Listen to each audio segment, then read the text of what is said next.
Part 1. Autocracy. Chapter 1.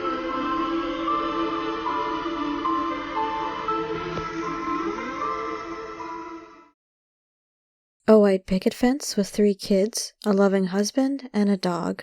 That's not quite how I envisioned my life. I've dreaded when I'd come of age to be arranged to be married by law, and I never thought I'd be a temptress on a government-sponsored TV show.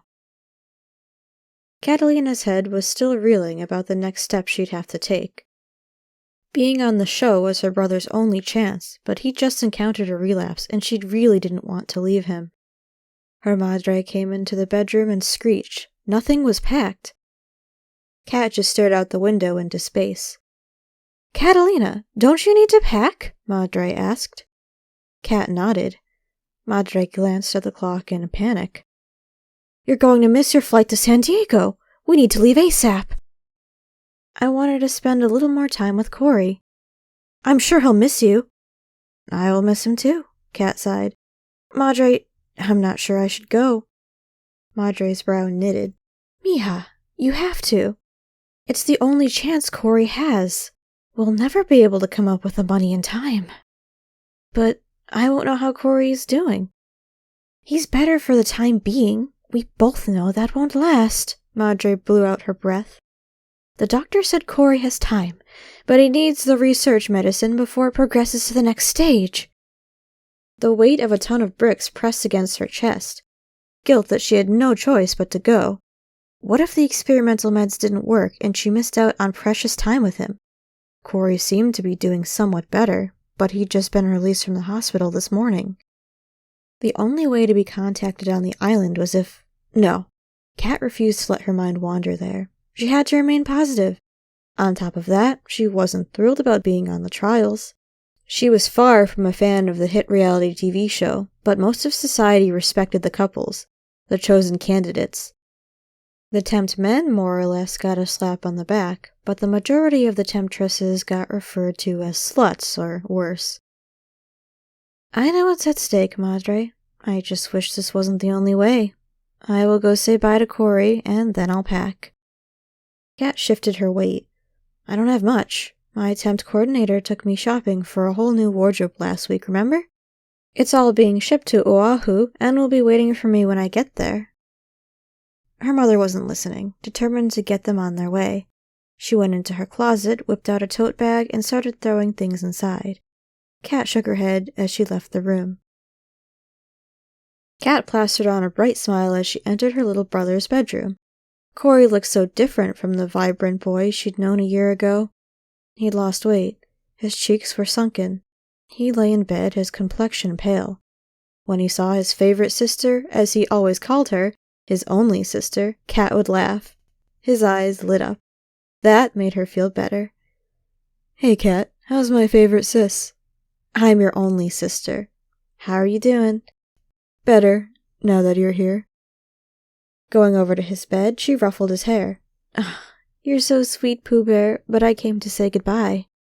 She'd called him that since he was a baby, and it had stuck. His face crumbled. "Where are you going?" "Remember I told you that I was going to be a contestant on Temptation Trials?" His face brightened again. "Yeah, I remember now. That's cool." "Not really," Kat thought. "You'll get to be on TV. When will it air? All my friends will be jealous that my sister will be on television." Kat bit her lip. "It's an adult show, Pooh Bear. You have to be 18 and up to watch." Corey poked out his lips. "Well, why do you have to go? Is it so you'll have a shot at choosing who your husband will be?" Kat raised her eyebrows. This youngster did have insight on the show. That perspective was more in favor of the chosen couples. Well, it depended on if they still wanted to be together after the trials were over. Thus far, no couple had yet to survive temptation. Corey did know about the new regime's absurd law of arranged marriage at the age of 21. There was no way around it. That's not quite how it works." Kat wasn't about to tell him that she'd been chosen as a temptress to tempt the chosen male candidates, whom some considered homewreckers. "When will you be back?" "Not for a few weeks." "We can just text each other then." I won't be able to talk to anyone while I'm there. His eyes grew wide. Why? Those are the rules. I don't like them either, but I have to play by them. Corey crossed his arms. Time will fly by. You'll see. Then I'll be home in no time. You promise? Like most siblings, at times, Corey did get on her nerves. Kat was 7 years older. For the most part, they got along. Corey looked up to his big sis. After he'd gotten sick, it made her realize just how much she loved him. Kat would trade places with him if she could. Leaning over, she kissed his cheek. You just focus on staying healthy until I get back. Okay. Corey hugged her tightly. She embraced him, not wanting to let go. Chapter 2. Kat barely made her flight to San Diego. The 18 couples had sailed to the Hawaiian Islands a few days prior. The male and female tempters met up in San Diego. From there, they all flew on a charter flight to the 3 different islands, Maui, Oahu, and Kauai. She had been assigned to the island Oahu. A van drove her and the other 10 temptresses from the airport to the resort. Despite Kat's nerves, Oahu was the most beautiful place she'd ever seen. The aqua water was the prettiest blue. She couldn't wait to take a swim, especially with the dolphins, #1 on her list. The landscape bloomed with vibrant flowers and plants. As they continued, an eerie blue mist began to infiltrate the area. It was an unexplained phenomenon that had been occurring for months, appearing throughout the entire globe. One strange thing about the mist was that its form was translucent, and it also didn't hinder your vision. Then there was the odd color blue. Kat was no meteorologist, but a fog was normally a grayish color, definitely not transparent. Another strange factor was that it would appear at any hour of the day, not only in the morning. As time passed, it began to occur more often and stayed for longer periods. The media reported that the mysterious mist might be due to changes in the ozone layer. Meteorologists reassured the public that the fog was not related to earthquakes, hurricanes, tornadoes, or any other natural disaster. After a while, society seemed to accept their theories, going on with life. Most of the nation admired it as a beautiful phenomenon, snapping pictures and thinking it was the greatest thing since sliced bread. Kat was still on the fence about it. The mist was the most gorgeous blue, but every time it appeared, she felt the hair stand up on the back of her neck. A few women in the van remarked about it. Some of them seemed leery like her, others were gushing over it. The resort loomed in the distance. Kat was just about to text her family to let them know that she'd arrived when she remembered that she didn't have her cell phone. Everyone had to turn in all their electronic devices once they'd landed in Oahu. There was no communication allowed during the trials. The temptresses would get their devices back in 3 weeks if they were not chosen as one of the final 6 contestants, or in 6 weeks if they were. Kat felt naked without her cell, not being able to communicate with anyone. There was no choice in the matter, and it would take a while to get used to. I don't see what's so great about the blue fog, the temptress sitting next to Kat expressed. It's pretty and all, but for whatever reason, it gives me the creeps. I feel the same way, Kat agreed. Do you find it strange that we can see through it clearly? That's only one of the many weird things about it. I'm Catalina. Nice to meet you. Sahara. Good to meet you too. Sahara sighed, peering out the window, appearing lost in her thoughts. They pulled into the long, circular driveway in front of the resort, a tall, luscious oasis. Kat was the last temptress to get off the van. The group followed the enforcers into the resort. The bellhops began to gather the women's luggage, walking them to the elevators. 2 male bellhops headed in Kat's direction. She thought they would grab her luggage like the others had, but they waltzed right past her. Placing a hand on her hip, Kat said, Excuse me? Halting in their steps, they turned toward her. One man replied, How may I help you? Can you help me with my luggage to my suite? Sure thing, the same guy replied, as soon as our break is over. She scrunched her nose. Okay, that's fine, but do you know how long that will be? She could understand they needed a break, but Kat was tired from 2 flights and just wanted to get settled in. The man who'd spoken shrugged. The other said, not too long. A few minutes. One of the attendants should be down shortly from helping contestants. If they're not back before we are, we'll take your luggage then. With that, they went outside without a backward glance. Alrighty, guess I have no choice but to wait.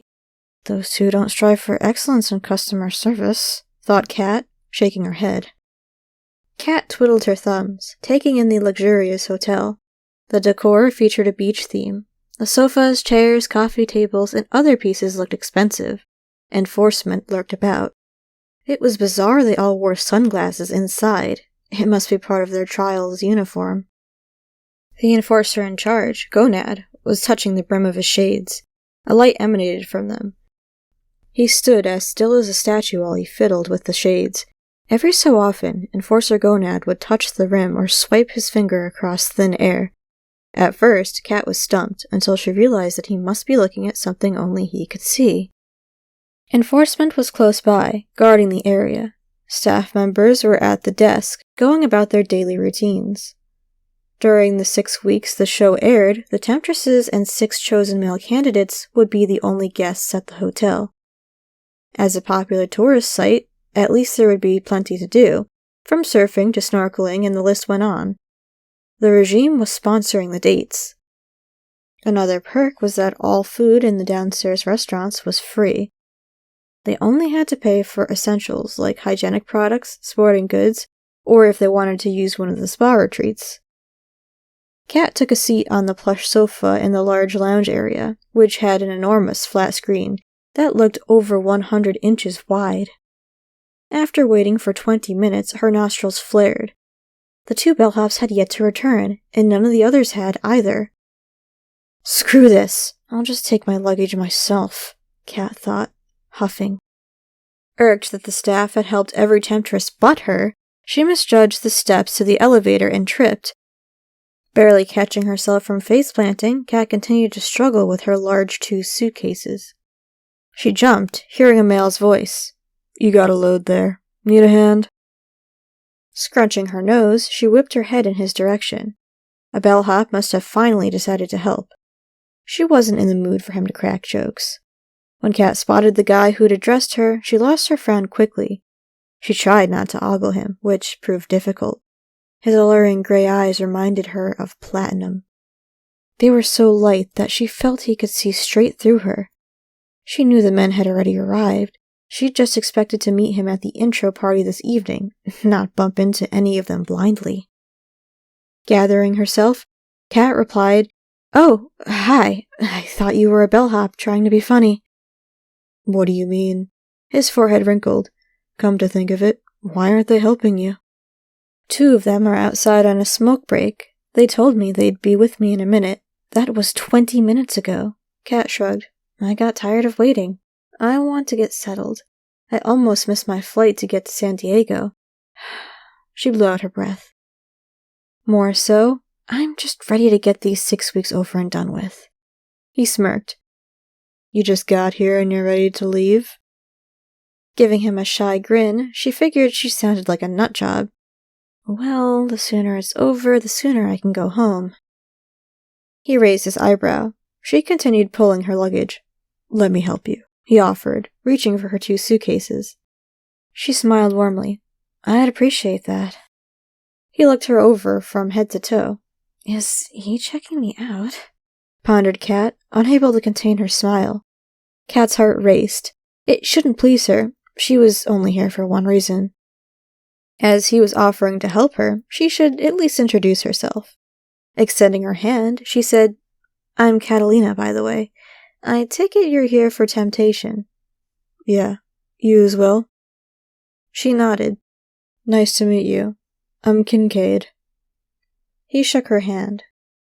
The contact sent an electric shock of pleasure through her body, and he jerked his hand away, shifting his weight. Did my touch repulse him? Kat wondered, biting her lip. Kincaid grabbed her suitcases and Kat tugged alongside him to the elevators. When the doors pinged open, they walked inside. "What floor are you on?" he asked. "Third floor, please." A current of energy sizzled through the air. He raked a hand through his dark walnut-brown hair. "Everything okay?" "Yeah, I'm good. Just ready for the trials to be over, too." Kat sighed. "I completely understand. My fingers are crossed there won't be all the drama of the previous seasons. I just need the money." His mouth fell open. That came out sounding funny, but Kat didn't know she had it in her to explain further. She led the way to her suite located at the far end of the hall. "This is me. Thank you for your help, Kincaid." "No problem." "I guess I'll see you at the intro party later tonight." His piercing gray eyes grew wide. He must not be looking forward to going, which was understandable. "At least you've already been introduced to one person." She giggled. "He's a gentleman, too." "Well, I'll let you get situated, Catalina. See you at the intro." Chapter 3. Sahara's mind drifted back to that night. The night that still haunted her. She cringed as the memories overtook her. Sahara peered around, a bit on edge as she waited for Calvin in the hotel lounge. He was visiting in their hometown of Atlanta, Georgia, for business. They were going to have dinner in the downstairs restaurant. She'd gotten all spruced up, wearing a trendy maroon cocktail dress, wanting to look her best for him. They had been high school sweethearts, and even now she couldn't shake her feelings for Calvin. Deep down, Sahara knew longing for him would only make things worse. Texting and talking over the phone had seemed harmless enough, but then he'd started asking to meet up in person. This would be their third time seeing each other, and she sensed continuing to do so would lead down a dangerous path. Last time they'd only hugged goodbye, but she craved more. Sahara had seen the lust in his eyes also. Her heart pounded inside her chest. She damn near jumped out of her skin when a familiar, sexy male's voice greeted her. When Sahara turned, laying eyes on Calvin, she exhaled. He still made butterflies swirl in her stomach, but that shouldn't be the case. Technically, he wasn't hers anymore. "How are you?" Calvin asked. "I'm good." "You look amazing, as always." Sahara took in his tall, muscular frame. He'd always had the smoothest, toffee-colored skin, with very handsome facial features, a great smile, and dreamy brown eyes. "You look great as well." "I hope you haven't been waiting for too long." "Nah, I haven't been here long." "Shall we?" He extended his arm. Sahara took it, and they strolled over to the restaurant in the hotel. They ordered, and it didn't take long for the waiter to bring their drinks and appetizers. They made idle chit-chat while they dug in. Calvin reached for her hand across the table. "I'm happy you agreed to meet me for dinner. You've been a little distant lately, so I wasn't sure you would." Sahara sighed. "It's just hard for me, Calvin. I can never truly be with you, and only having a piece of you is torture." "Sahara, You know I want to be with you too. This isn't my choice, it's the law."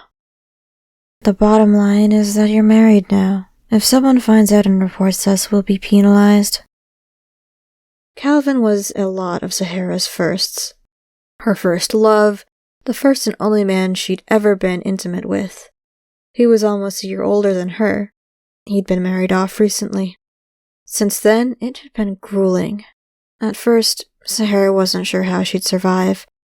They'd been in a relationship up until Calvin had gotten details about his future wife from the courthouse, the woman he was married to now.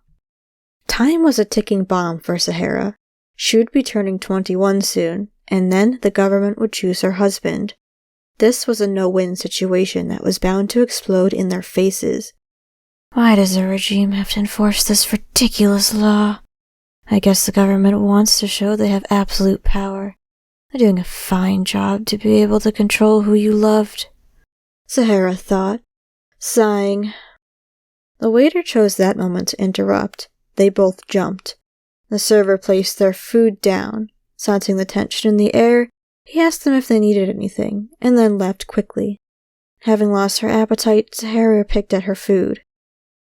Calvin blew out his breath. "It's always been you, Sahara. If I wasn't forced into marriage, then I would have married you." Her breath caught. She wanted that more than anything.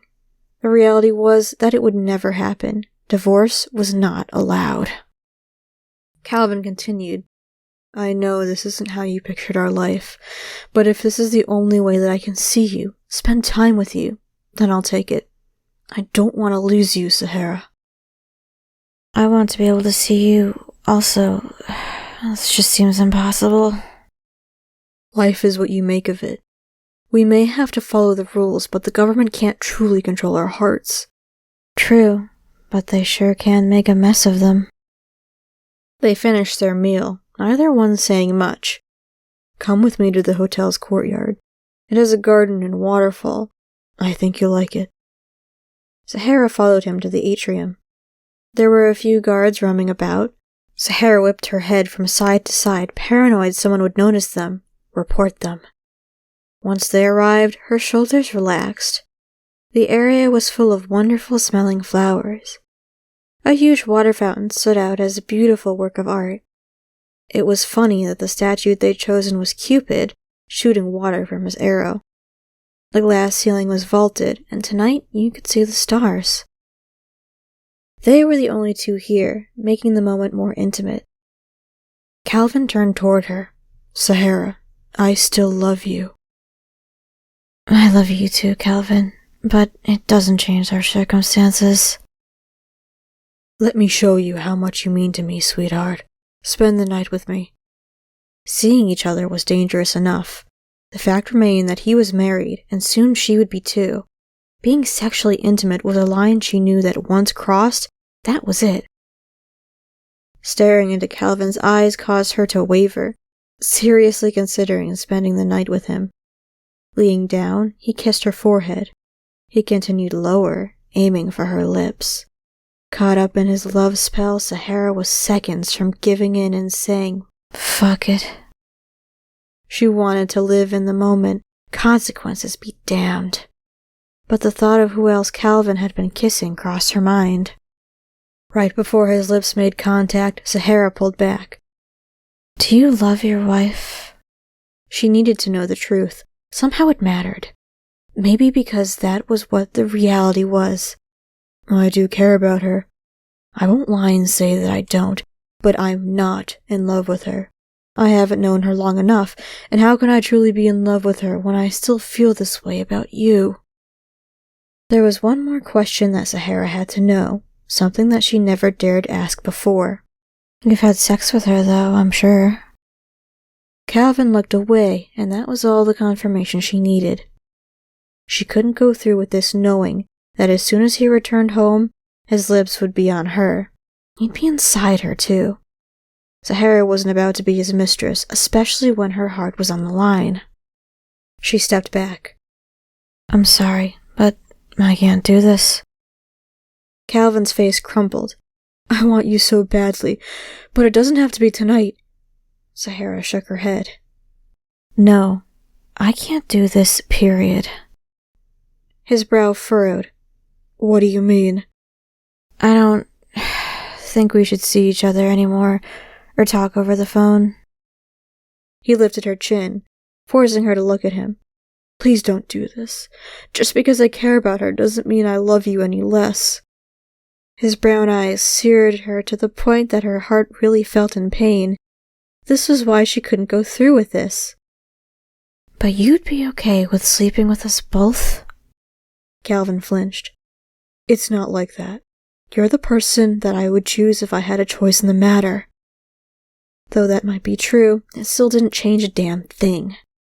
No matter how he tried to spin it, if she slept with him, it would be an affair.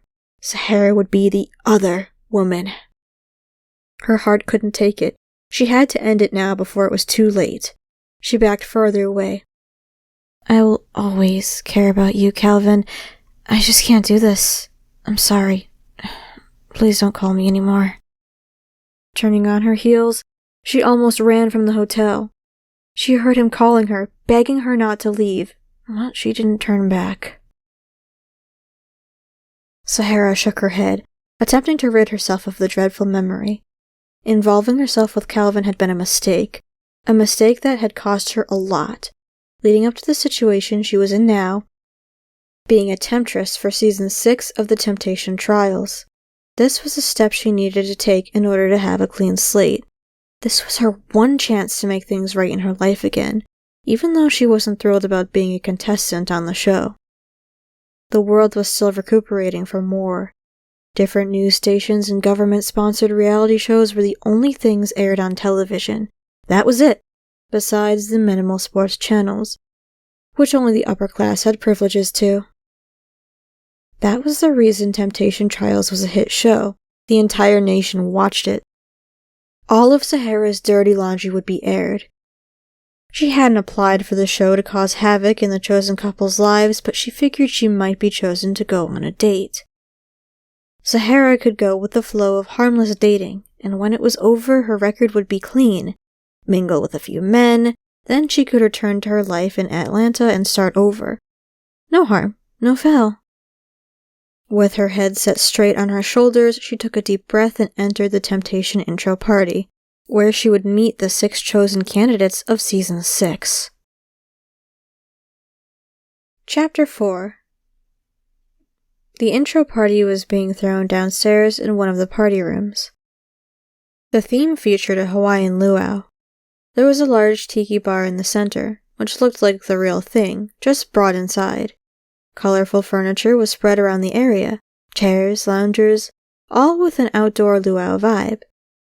Everyone ate hors d'oeuvres and began to mingle. The tense atmosphere eased up. Some of the men were talking with the temptresses. Sahara munched on more appetizers at the bar and started to feel more at ease. She'd met Travis, a handsome brunette. They chatted for a spell, and then the lady she had spoken with in the van came over. "Hi again," she greeted. "How's it going, Catalina?" "Not fast enough," she joked. "You're preaching to the choir." They both laughed.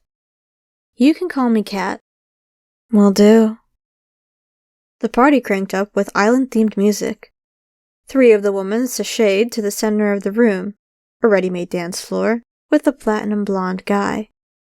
"Well, he seems to be feeling right at home." "I'd say." Sahara made eye contact with a tall, buff candidate.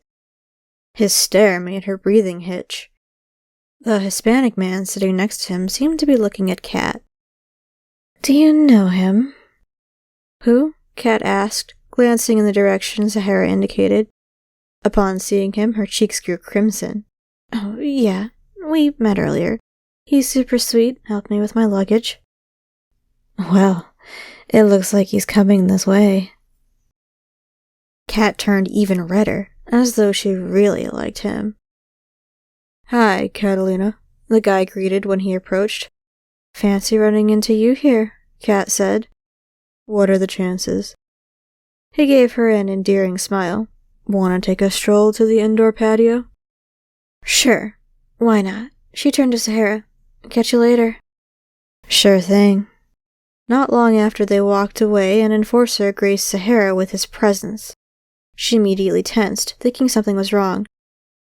"Is everything all right, officer?" "Just peachy." She couldn't see his eyes clearly because he wore shades, but he seemed to be checking her out. All the enforcement did, so strange to do inside at night. "What's your name?" "Sahara." "I'm Enforcer Lugnut." "Howdy."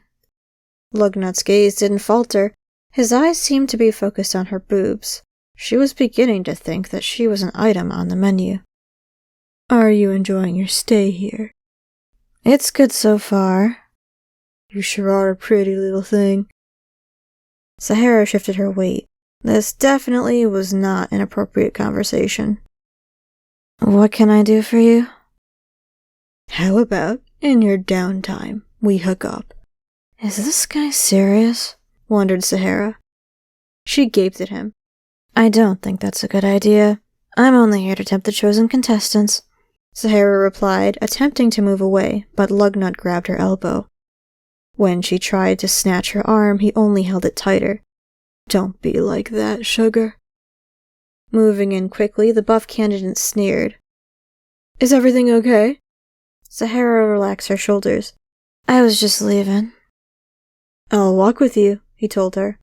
Enforcer Lugnut scrunched his nose but didn't reply. Lugnut must have not wanted a confrontation because he walked off. Sahara sighed. "Thanks for that. He was being pushy."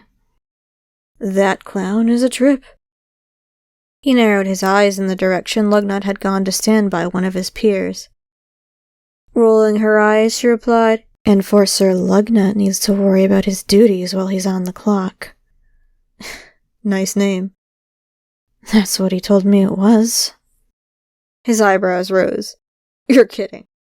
She smiled, shaking her head, and he chuckled. "I'm Sahara."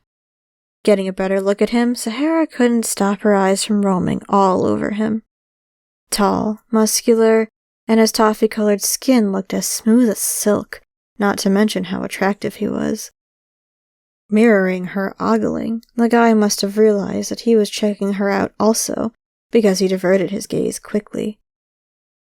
Clearing his throat, he said, "I'm Tobias. I'm not impressed with this resort so far.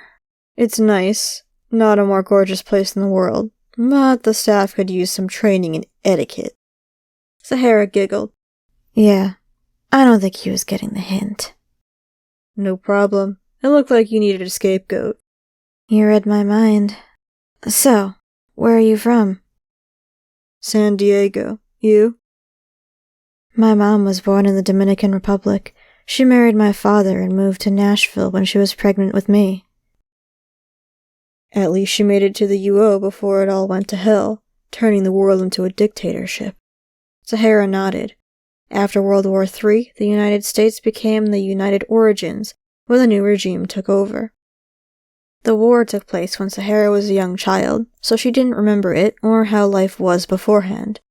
From what her parents had explained, things were very different before the world was at each other's throats. Lots of countries were left in ruin and still uninhabitable. For years, the nation struggled to maintain balance. Almost a decade ago, an unprecedented event occurred. The nations decided to elect a world dictator. One nation under his reign. That was the moral code of the world dictatorship. On one hand, the new regime seemed to be what the nations needed. They focused on rebuilding the places that suffered the least amount of damage, and in the beginning, they aided those in need financially. But not long after life began looking up, so did the regime's strict mandates. There were laws like the government having to approve your place of residence. The process was more difficult than a background check. Most poverty and middle-class citizens were stuck living in the same residence until their grave. If you didn't agree with the government's rules, it was best not to voice your opinion. If an enforcer heard you ridiculing the regime, you'd be slapped with a blasphemy charge so fast it would make your head spin. There was also an under 21-year-old curfew in effect. Of course, the most vital law was the government arranged marriages at the age of 21. It didn't get more ridiculous than that. The icing on the cake was that everyone was stuck with the person arranged for them for life. Divorce was not allowed. Forcing someone to marry a person they didn't know until literally death do you part didn't make sense. What was the point? The regime claimed arranged marriages were to uphold morals and values that had been taken for granted. Back in the olden days, marriage was respected and divorce was frowned upon. Though that may be true, arranging marriages was not the answer to restoring human character. Soon, Sahara realized that it boiled down to control. The regime wanted to prove they controlled the most important matter in the world, love. Sahara ran her hand through her midnight tresses, which fell well past her shoulders. "So, what's the lucky lady's name?" Tobias shifted his weight. Sahara wasn't sure if he would answer. Then he replied, "Her name is Stefani." "Well, it's good that you are fighting for love. I used to believe in it." Tobias's forehead wrinkled. "You don't believe in love anymore?" Sahara tried to give him a smile that she didn't feel. Once upon a time I did. Now, I think it's overrated. Tobias smirked. What made you sign up to be a temptress? Shrugging, she answered, I have my reasons. Fair enough, Tobias said. Good to meet you, Sahara. Likewise, Tobias. I'm sure we'll run into each other again. The show's host called the temptresses individually to do one-on-one interviews. Lead enforcer Gonad had informed them when they arrived about the rules and how the setup of the show would go. During the first 3 weeks, the 6 chosen male candidates had to choose 3 temptresses to go on dates with. After that, they would choose one to spend the remainder of the trials with. There were 10 temptresses, so 4 would get sent home. After the trials were over, the 6 chosen original couples had to decide if they still wanted to stay together. To be soulbound, as they called it. Both people had to be in agreement. If one person in the relationship didn't want to reconcile, then they had to marry their final choices from the island. As for the tempters and temptresses, they didn't get a say. Being chosen as a contestant on the show gave everyone more of a choice than the rest of the nation got. By law, at the age of 21, every citizen had to fill out a marriage application. Then, voila! The regime chose your spouse and you were married for life. Divorce was no longer allowed. Their host, Zimmerman, bounced on his heels as he approached Sahara. She took in his appearance, not knowing what to think. His silver blonde hair was pulled back in a ponytail. He wore similar shades to the enforcement, but his were slightly thinner. His black suit looked like it cost the monthly income of someone in the almost non-existent middle class. Showing his immaculate white teeth, he clasped his hands together. Miss Fenty, aren't you a beauty? I'll be your Temptation Trials host for the duration of the show. I will be traveling back and forth among the 3 islands, hosting the episodes. Sahara nodded. Follow me to my office. Once inside, he directed her to have a seat in a plush chair across from his huge wooden desk. An enforcer walked over to stand in the corner of the room. Sahara swallowed hard, spotting a cameraman prepared to record their discussion. Plopping down in his large leather chair, Zimmerman began. This is an interview used as an intro into episode 1. What will you be asking me? Sahara wondered. That's a good question. Zimmerman's smile widened. Just standard stuff, similar to your answers in the trials application. Sahara cringed, recalling filling out her trials app for the show. Those questions were gruesome. They claimed that the app sought personal criteria to match your compatibility, but as the application went on, the questions got very intimate. What do these questions pertain to? Look at it as a way for the nation to get to know you. I thought I was here for the guys to get to know me. Since Zimmerman wore sunglasses, it was hard to be sure, but Sahara swore that he was smirking at her. That's true, but since the nation is watching, we'd like for them to get to know you too. Are these yes or no questions? The questions will allow you to explain your answers. Great.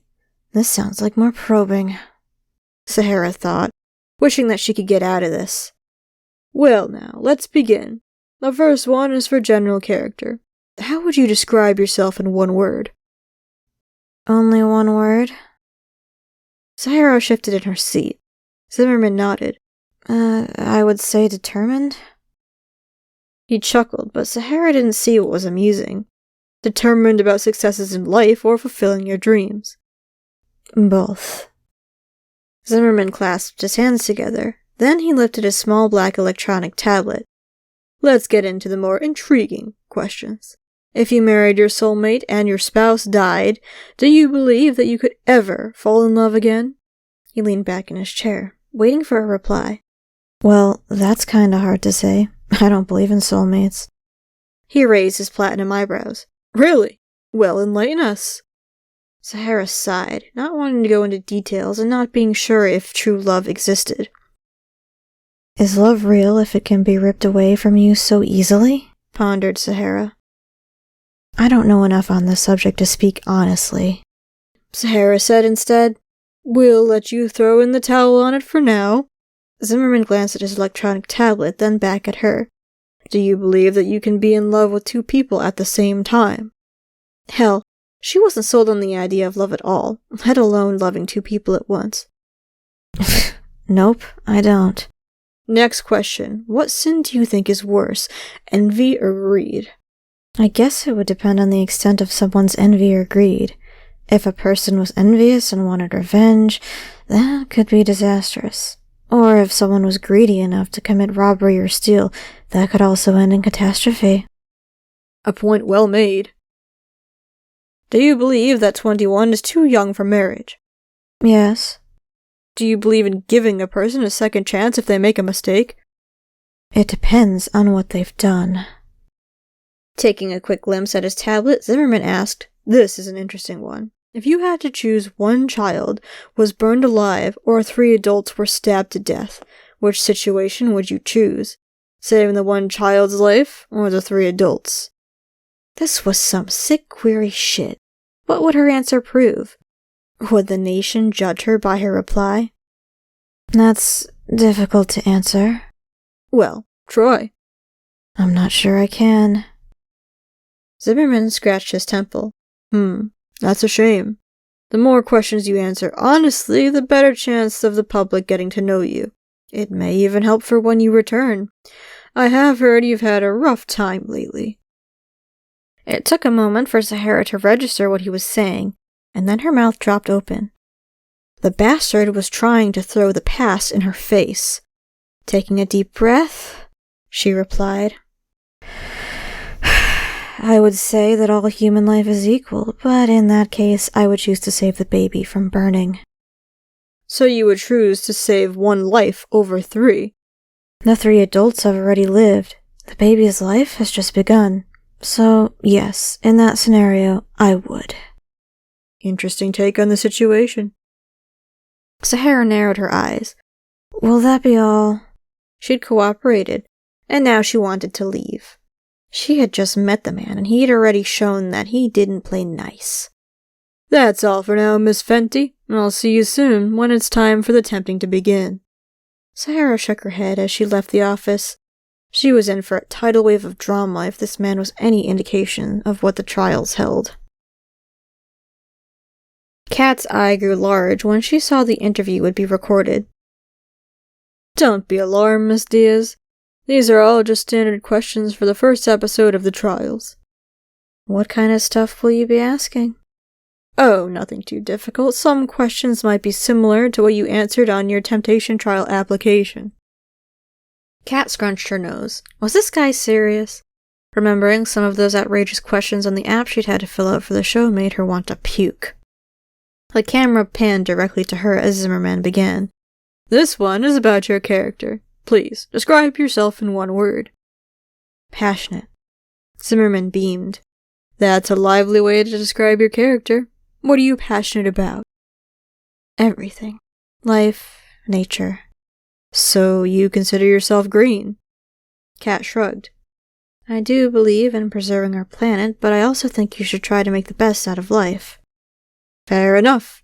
Holding his tablet, he asked, Do you believe in an afterlife, heaven and hell? Of course. Don't you? I'm still on the fence about that, but I'm not a contestant on this show, he smirked. What sin do you think is worse, killing or adultery? Kat crossed her legs. Well, I think killing is worse because you are taking someone's life. Zimmerman nodded. Most people would agree. He skimmed across his tablet, and then asked, Would you sell your body for sex if it meant saving a loved one's life? Nothing too difficult. Yeah, right. He must be kidding, thought Kat, her eyes reaching the heavens. She entered the show in order to try and save her brother, so if push came to shove... Have you thought of your answer? He pushed. Kat nodded, saying, Yes, I would. She spoke no louder than a whisper. If Zimmerman asked her any more sexual questions, she would melt into her seat. Having to answer them on the computer for the application was one thing, but this was completely different. Someone was asking them right in her face, and she was on camera. Do you consider kissing another person if you're in a relationship cheating? It looked like he's on a roll. Kat blew out her breath. Yes? Why? Wasn't the answer obvious? It is disrespectful to the other person in the relationship. Zimmerman must have been satisfied by her reply, because he moved on. If you had to kill a few people in order to save the world for the greater good, would you? Or would you risk the outcome by not killing anyone? I would risk the outcome. Really? So, you don't think that saving the world is worth killing a few people? No, I don't. No one's life is greater than another. And what's the guarantee, even if I did, that the world would truly be saved? This guy's a trip, Kat thought. Are these trick questions? His neck stretched like an ostrich. Of course not, Miss Diaz. There's no right or wrong answers. The regime only asks for you to be honest. She wrinkled her nose, not buying it. Zimmerman swiped his fingers across the tablet. This is a good one. If the world was plagued with infertility and only a few people remain that were able to conceive children, would you become a worldwide surrogate? Where does the government dig up this stuff? Kat wondered, sighing. Kat couldn't help but feel the nation would judge her negatively no matter how she responded. She was not a person to hide who she was or her beliefs. At that point, I feel that it would be my duty to do so. He rubbed his hands together. Well, that concludes our intro into episode 1. Are you looking forward to tempting the male candidates? Kat frowned. Those weren't the words that she'd used to describe how she felt. Zimmerman chuckled. Their host had a twisted view about life. The trials seemed like a game to him, and she sensed they were just about to begin. Chapter 5. Before nightfall the following evening, all contestants gathered behind the resort outside. Beyond the covered lanai, centered in the stand, was a huge fire pit. Bright flames blazed high in the air. Zimmerman bounced on his heels, ready to get the initiation underway. Cameramen stood around him recording, and enforcers were standing guard. Even though the sun was setting, Zimmerman wore shades. His silver blonde hair was pulled into a ponytail. The fellas were on one side of the fire pit. The temptresses were across from them. All 10 wore name tags. Zimmerman rubbed his hands together. His smile couldn't get any bigger. Welcome, everyone. This is the kickoff to the Temptation Trials for the fall of Season 6. Something tells me it's going to be an exciting season, the best one yet. Sahara didn't consider herself to be shy, but being on television where the theme was drama made her reluctant to put it all out there. Showing all whites, Zimmerman continued. Each contestant was given a chance to mingle with the temptresses during the intro. Now it's time to begin the dating process, he bellowed. The way we're going to proceed is, each of you gentlemen will pick a white memo from a bowl. The order is going to start the first letter of the men's last names. Once it's your turn, you will open your memo. It will either say, his choice, or temptress pick. Is this something new? The platinum blonde candidate interrupted. No, we've done this before for first date picks. Listen closely. If your memo says, his choice, then you will choose a temptress that you want to go on a date with. And if the memo says temptress pick? Misha from Russia asked. Zimmerman grinned wider.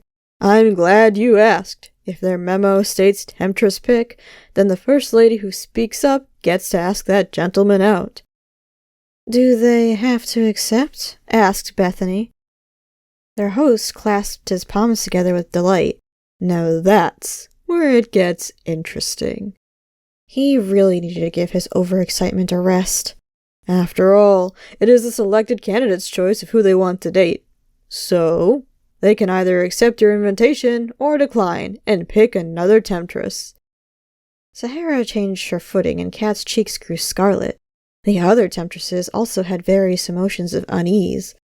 Enforcer Frisky is going to bring a bowl around to you fellows, starting with Travis Bittencourt.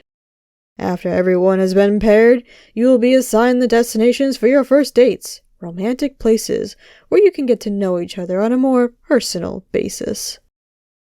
Frisky brought over what looked like a goldfish bowl. Travis retrieved a small white folded card, followed by the redhead Thomas. Tobias was next to last, with the first letter of his surname being T. After everyone had gotten a card, their absurd host raised his eyebrows up and down, speaking directly into the camera. "Well now, ladies and gentlemen of our nation, let's see how this pans out." "Can he get on with it?" Sahara thought, blowing out her breath. "Mr. Bittencourt, you're up." Travis opened his card. Clearing his throat, he said, "It says his choice." "All right. Who will the lucky lady be?" Zimmerman asked. Travis glanced over to the ladies, but his gaze lingered on Sahara. They'd spoken at the intro party. "I choose Sahara." Zimmerman announced, "Sahara Fenty of Dominican and African-American heritage. What a lovely choice. Step over here, my lady." He pointed to his side. Sahara's eyes darted to Tobias's before she walked over with Travis. With a head full of flaming red hair, Thomas read his card next. "Temptress pick." "Well, ladies, who will rise to the task?" Zimmerman instigated. Sahara was beginning to realize that drama was his specialty. Marielle stepped forward, but Isabella bogarted her. Marielle shot Isabella a murderous glare. Zimmerman couldn't wait to stir the pot. "Ah, you have two temptresses interested in you, Mr. Bosco." He winked at Thomas. "Will you accept Isabella's invitation?" Sahara pondered why they'd set up the dates this way. Her conclusion was that it served to put them on the spot. These people were worse than she'd imagined. One of the temptresses was bound to be embarrassed, clearly their ultimate goal. Sahara was thankful to have been spared. But she felt on edge for the other woman. She wondered if Thomas would accept. Not looking into the camera, Thomas replied, "Yes, I will." They walked over to stand by Sahara and Travis. Not missing a beat, their host said, "Kincaid Corsair. Don't leave us in suspense." After Kincaid peeked at his card, he spoke. "Her pick." Zimmerman shrieked. Sahara thought he choked until she realized he had laughed. The weirdest sound she'd ever heard. "Which temptress would like to ask this fine gentleman out?" They all glanced at each other, their eyes wide. "Come on now. Don't be shy," Zimmerman urged. Tobias rolled his eyes. Kincaid huffed. Bravely, Kat stepped forward. "I'd like to ask Kincaid Corsair." Kincaid's face reddened. He must like her. He'd helped Kat with her luggage and approached her at the intro. Sahara was certain that he would go out with her, and if he didn't, it sort of made him look like a jerk. "We're dying over here, Mr. Corsair," Zimmerman teased. "Put us out of our misery. Will you accept Catalina's invitation, the beautiful Latina? How could you resist?" Kincaid swallowed hard before saying, "Yeah, I will." "You're saved by his acceptance, Miss Diaz. Join Mr. Corsair and stand over there." Kat blew out her breath, and Sahara's eyes reached the heavens. Kat went over to him, and they walked by the others. "Deirdre Nilsson, be my guest," Zimmerman directed. The blonde said his card read, "Temptress pick." Zimmerman faced the temptresses. "Who will speak up to claim Mr. Nilsson?" The Asian woman named Airi came forward. "I would like to go out with Diedrich."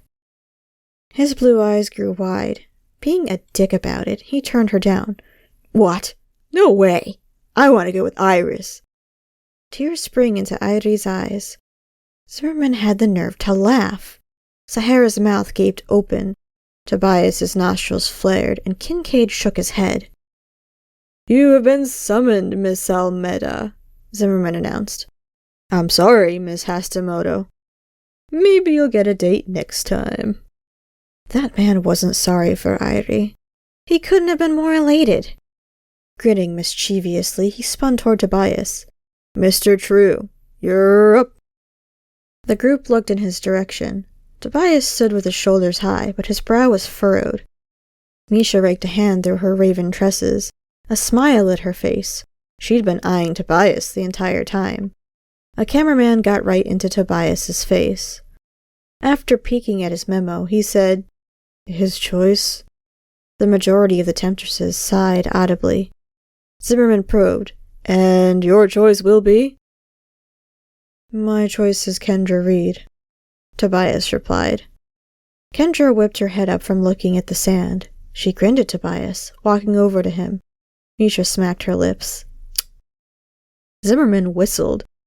"Last but not least, Roman West." Roman swallowed a lump in his throat. "My card says Temptress pick." None of the remaining temptresses spoke up, so Zimmerman intervened. "Now, ladies, don't be bashful. Someone has to ask Mr. West out on a date." Turning up her nose, Mariel asked, "What if we don't?" Zimmerman shook his head. "Well, Miss Dizon, that could lead to you getting disqualified. I'll give you a few moments to decide. If no one is bold enough, then I will just have Roman choose, and I can't say what will happen to the remaining 4. Shannon jumped to the task after his threat. "Roman, will you go out on a date with me?" "Sure I will," Roman accepted, grinning from ear to ear.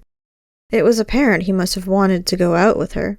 Shannon waltzed over to Roman, her blonde curls bouncing. "See, that wasn't so bad. Miss Winslet is brave. Now, there's no need to fret over disqualifications." Afterward, everyone burned off, not wanting to stay any longer than they had to. Their first session was over, but Sahara sensed they were about to bring out their whips and chains. Sahara tossed and turned. When she finally fell asleep, a recurring nightmare consumed her. Sahara had been in a funk all day. The last month had been horrible, not talking to Calvin. He tried numerous times to reach out to her. Sahara's only response through the text had been, "I just think it's best if we don't see each other anymore." Slowly, his texts and calls lessened, but today Calvin had texted, begging to see her because he would be in town this weekend. Sahara was struggling with giving in, wanting to see him desperately. She handed a customer their latte, and then greeted the next in line. 2 enforcers approached the counter. "Hello? What can I get for you guys?" Sahara greeted. "Are you Sahara Fenty?" the female officer asked with a stern expression. "I am." Sahara's co-worker, Karen, raised her eyebrows. "What is this about?" Sahara asked, her stomach clenching. "Sahara Fenty, you're under arrest for the floozy charge," the lady enforcer announced, loud enough for the entire cafe to hear. A few customers gasped, and her co-worker's eyes were about to pop from their sockets. She wanted the floor to just suck her up.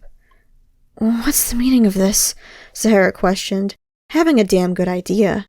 She would bet money it involved her first love. "Calvin Bush's wife, Bonnie, is pressing charges against you. She has proof that you and her husband are having an affair." More gasps from the cafe. Sahara wanted to die. "What proof does she have?" "Please don't make this harder than it has to be, Miss Fenty," the male enforcer intervened, whipping out his handcuffs. This was the most humiliating moment of Sahara's life. Not wanting to cause herself further embarrassment, she cooperated and went with them willingly. An enforcer unlocked her cell door. "Follow me," he instructed, leading Sahara to the front, where her father was waiting. Her parents had bailed her out. She hated the look of disappointment in her dad's eyes. They walked silently to the car. This was the worst experience of Sahara's life. Not only had she been humiliated at her job and spent time in jail, the floozy charge would be on her record. They rode in silence for a while until Sahara couldn't stand it any longer. "I know you're disappointed in me, Dad, but nothing happened." His forehead wrinkled. "So, you weren't involved with your ex-boyfriend, Calvin?"